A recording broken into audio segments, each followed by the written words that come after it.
இந்த படத்தோட டைரக்டர் நான் தான் எல்லா ரிஹர்சல்லாம் பார்த்துட்டு எல்லாம் பண்ணிட்டு நடிக்க போகும்போது படுத்துட்டேன். அதெல்லாம் சொல்ற ரிஹர்சல் வந்து சும்மா ஒரு ஐடியாக்கு பாக்குறது தான்.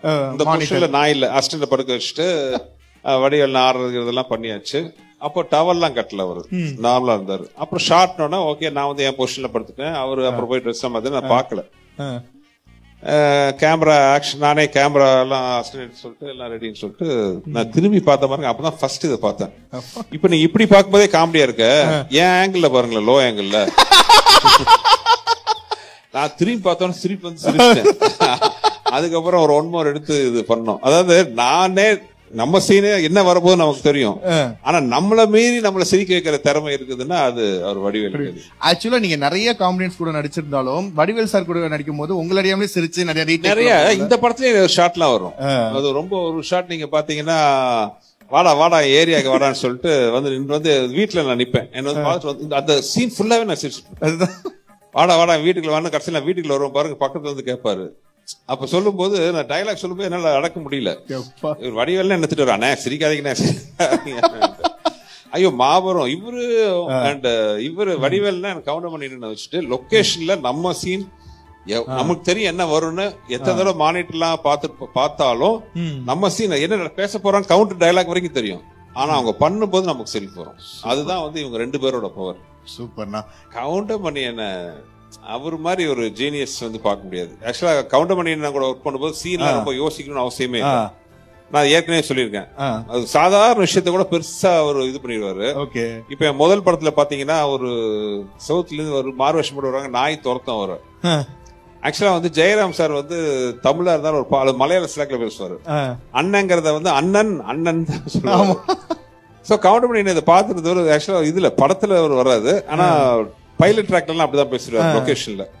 கவுண்டர் பண்ணி இதை ஞாபகத்துல வச்சு இந்த டப்பிங் பேசும்போது ஓடுவோம், அந்த நாயை துரத்திட்டு ஓடும்போது நான் தான் அண்ணன். ஆக்சுவலா சாதாரண டைலாக், அது ஒரு பெரிய டைலாக்கே கிடையாது.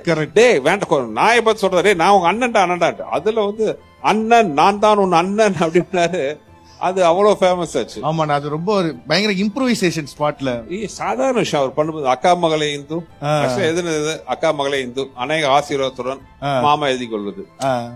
ஷார்ட்ல அக்கா மகளே இந்து டியூன் போட்டா இருப்பாருங்க. அது இன்ன வரைக்கும் ஒரு மீம் கண்டென்ட்டா போயிட்டு இருக்கு. சூப்பர்ண்ணா. சோ அந்த மாதிரி ஒரு ஜீனியஸ் வடிவேலு சார் பத்தி. ஆக்சுவலா நானும் வடிவேலும் ஃபர்ஸ்ட் பண்ண வேண்டிய படம் பாத்தீங்கன்னா உனக்காக எல்லாம் உனக்காக.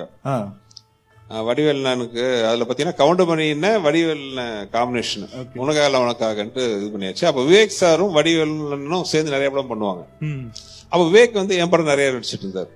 இப்ப வடிவேல் கமிட் ஆனோன்னு நேரா போய் விவேக் சார்ட்ட செக் எல்லாம் கட்டி, இங்க பாரு உன் டைரக்டர் படத்துல நான் நடிக்க போறேன் அப்படின்னு சொல்லியிருக்காரு. But due to some reason வந்து விவேக் சார் தான் பண்ணாரு. ஆக்சுவலா வின்னர் படமும் ஒரிஜினலா பாத்தீங்கன்னா அவர் விவேக் தான் பண்ண வேண்டிய படம். எனக்கு அவருக்கு ஒரு சின்ன ஒரு மிஸ் அண்டர்ஸ்டாண்டிங் ஆனதுனால விவேக் சார் வேணான்ட்டு அப்போ சின்ன எங்களுக்குள்ள ஒரு சின்ன கேப் விழுந்துருச்சு. அப்போதான் வந்து ஃபர்ஸ்ட் வடிவேல் சார் வர்றாரு இது வின்னர் படத்துல. அப்படிதான் வந்து எனக்கும் வடிவேலனுக்கும் ஒரு ஃபர்ஸ்ட் இதாயிருச்சு. நான் ஆல்ரெடி அதை சொல்லியிருக்கேன், கால் உடைஞ்சதுனாலதான் அது நடந்துச்சுன்ட்டு. ஸோ இப்படி அதுக்கப்புறம் அடுத்ததுல ஆரம்பிச்ச ஒரு ஜர்னி ரொம்ப இன்ட்ரெஸ்டிங்கா போச்சு. அப்புறம் கடைசியா இது பண்ணோம், தலைநகரம் நகரம் பண்ணோம். ஒரு படம் இப்ப சொல்லலாம் தப்பு இல்ல, அது அவருக்கு சந்தானத்துக்கு தெரிஞ்ச விஷயம் தான், அதனால சொல்றேன். விவேக் சார் வந்து என் கூட சில படங்கள்லாம் வந்து நான் டைரக்ஷனா இது பண்ணிட்டு இருந்தாரு. அப்புறம் சின்ன ஒரு எனக்கு அவருக்கு ஒரு சின்ன ஒரு கேப் விழுந்துருச்சு. கிட்டத்தட்ட ஒரு 3-4 வருஷம் அவர் கூட நான் ஒர்க் பண்ணவே இல்லை. இதுக்கப்புறம் வீராப்புன்னு ஒரு படம் நான் நடிக்கிறேன். அதுல காமெடியாருன்னா சந்தானம் தான் அப்கமிங் வந்துட்டு இருக்காரு.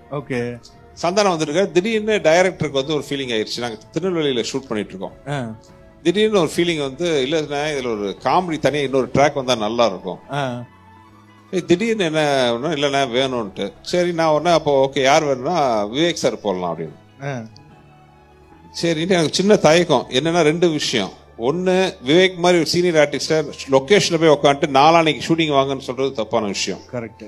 ஒன்னு. இன்னொன்னு அவர் ஷூட்டிங் வந்தாலும் என்ன பண்ண போறாரு தெரியாது. அப்போ டைரக்டர் எல்லாம் உட்காந்து ஒரு ஐடியா என்ன பண்ணாங்கன்னா, ஒரு பழமொழி கழுதை தெரிஞ்சு கட்டெரும்பான மாதிரி இந்த ஒரே ஒரு பழமொழி வச்சு ஒரு ட்ராக் பண்ணிக்கலாம்.